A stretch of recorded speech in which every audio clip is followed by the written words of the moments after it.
Focus shift करते हैं QSR से इंश्योरेंस स्पेस में, क्योंकि वहां पर भी काफी तेजी है और इसे चुनावों से जोड़ के देखा जा रहा है। तो क्या 5 राज्यों में होने वाले विधानसभा चुनाव और 2024 में होने वाले लोकसभा चुनाव इंश्योरेंस सेक्टर के लिए गेम चेंजर साबित हो सकते हैं?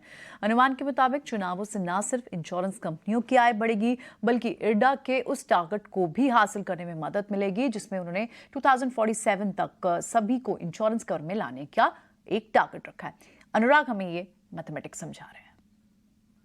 इंश्योरेंस रेगुलेटर आईआरडीए का एक टारगेट है इंश्योरेंस फॉर ऑल बाय 2047। तो मुमकिन है कि उससे पहले इस टारगेट को हासिल कर लिया जाए।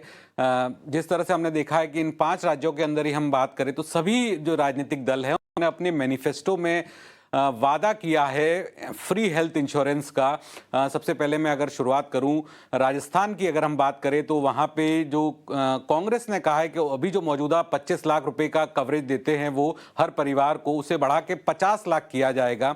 तो ये जो चिरंजीवी स्कीम है ये न्यू इंडिया एश्योरेंस के जरिए है। न्यू इंडिया एश्योरेंस को सालाना 3,500 करोड़ का प्रीमियम इसमें मिलता है और ये प्रॉफिटेबल स्कीम है न्यू इंडिया एश्योरेंस के लिए।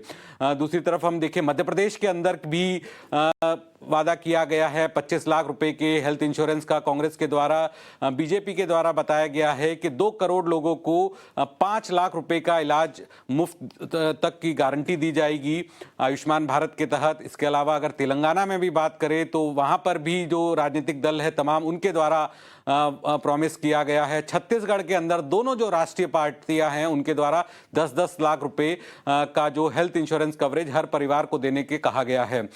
मिजोरम के अंदर भी कांग्रेस ने 15 लाख रुपए का वादा किया है तो बीजेपी ने 10 लाख रुपए का हेल्थ इंश्योरेंस देने का जो अपने मैनिफेस्टो में ऐलान किया है। तो इन सब चीजों को देखते हुए ये जो तमाम वादे हैं उसके बाद ये माना जा रहा है कि जो नेशनल इलेक्शन होंगे वहां पर भी जो है इंश्योरेंस एक बड़ा मुद्दा होगा और जो राष्ट्रीय पार्टी है उनके द्वारा अपने मैनिफेस्टो में से शामिल किया जाएगा इंश्योरेंस, हर भारतीय को इंश्योरेंस देने का वादा किया जाएगा। तो इसको देखते हुए अनुमान है कि जो इंश्योरेंस फॉर ऑल है वो 2047 की जगह बहुत पहले हम हासिल कर पाएंगे। और इसी कड़ी में इंश्योरेंस रेगुलेटर आईआरडीए एक प्रोडक्ट लेके आ रहा है बीमा विस्तार, जिस प्रोडक्ट के अंदर 800 से 1,000 रुपए का उसका प्रीमियम होगा और बीमा विस्तार के अंदर आपको हेल्थ इंश्योरेंस मिलेगा, प्रॉपर्टी इंश्योरेंस होगा, लाइफ इंश्योरेंस होगा, पर्सनल एक्सीडेंट कवर होगा। ये तमाम तरह के जो कवरेज है एक वन इन ऑल पॉलिसी में दिया जाएगा जो कि जनवरी या फरवरी 2024 से इस पॉलिसी की लॉन्च होने की तैयारी है।